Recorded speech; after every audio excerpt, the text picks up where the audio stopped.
Hi everyone, it's Dasha, or Ectograss, and welcome to my first normal-length RuneScape video. If you didn't know yet, I sometimes stream my Oldschool Iron Man account's progress on Twitch, but my main account is on RuneScape 3, one that I've had for over 15 years. As a player that plays and enjoys both versions of RuneScape, I often tell people on stream how this specific place or item is different on the other version of the game. So I decided to gather a list of things or places myself and make it into a video comparing seemingly the same things but how they differ between RuneScape 3 and OSRS. I do want to mention that I won't be showing completely different and unrelated things that one game has and the other one doesn't. For example, there is no Telos in OSRS and there is no Cerberus in RS3. We will simply be comparing stuff that exists in both games but functions differently or has other content related to it. In this video, we will be going over a random mix of 5 of those things in my list, so let's go. The Wizard's Tower. Both versions of the game feature the well-known Wizard's Tower, but apart from just looking different in both games, it has additional uses to it on RuneScape 3. On the top floor of the tower, there are 2 things, the Runecrafting Guild and the Runespan. The Runecrafting Guild requires 50 runecrafting to enter. In the guild, you can use a machine to make Viswax that has all kinds of uses in the game, as well as play a minigame called the Great Orb Project. I used to love that minigame back in the day when I was free to play, and it was also a really good money-making method for free players. The Runespan is a dimension with 3 levels, lower, middle, and upper, where you can train runecrafting without any resources, but you also don't get any runes from it. Instead, the runes upon leaving are turned into points that you can later spend on various items at the Wizard Phoenix's shop. Random events. While OSRS has all kinds of different random events like Genie, Evil Bob, and the Freaky Forester, these have been gone from RuneScape 3 since October 2012.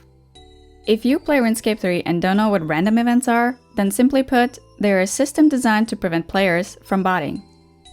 An NPC would spawn and usually automatically teleport you to a little game area where you had to complete a quiz, a maze, or do other tasks. And since 2009, you would get a random event gift if you successfully completed the event. In Oldschool Runescape now, the random events are still present, but you can choose whether or not to do it by either agreeing to do it or dismissing the NPC. There's a total of 23 random events in Oldschool now, although there used to be over 40 before 2009, and some of them could even kill you.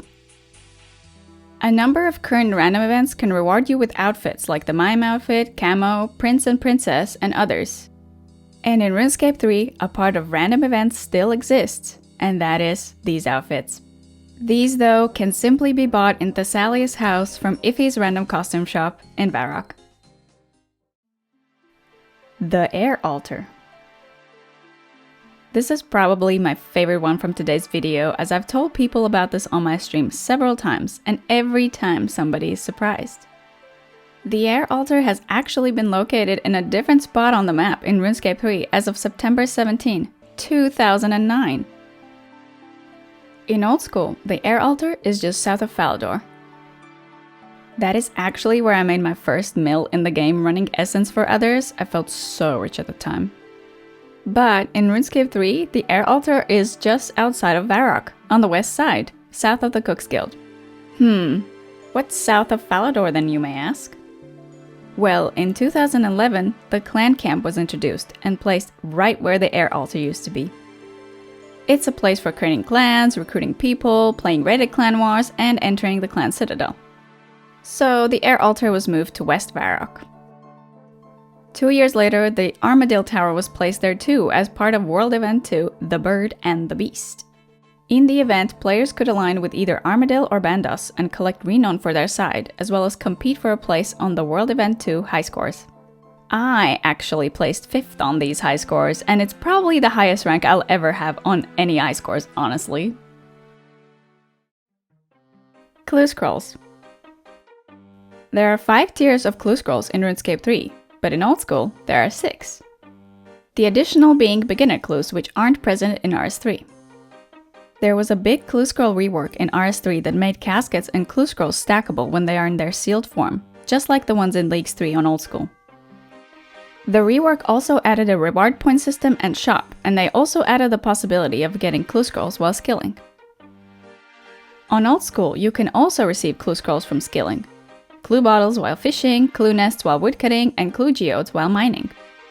However, only reward caskets are stackable in OSRS, clue scrolls themselves are not.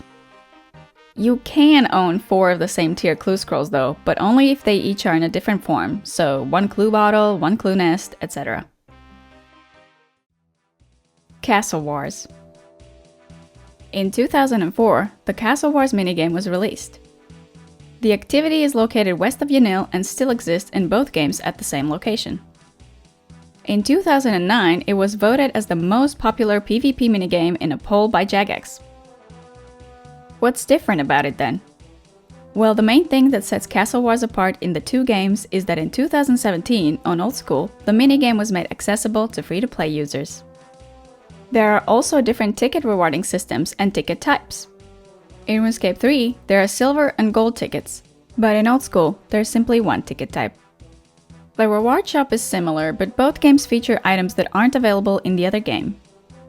In Oldschool, there are 3 types of melee decorative armor, red, white, and gold, and there's also 1 type of range and magic decorative armor.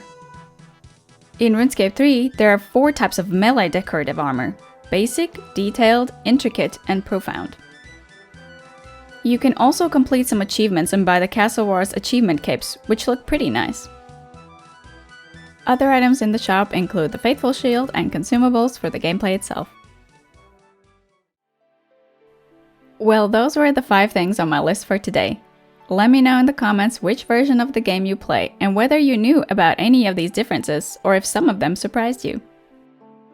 If you enjoyed the video, please consider subscribing to my channel and liking this video. I would greatly appreciate it. Thank you so much for watching, and I'll see you next time. Bye!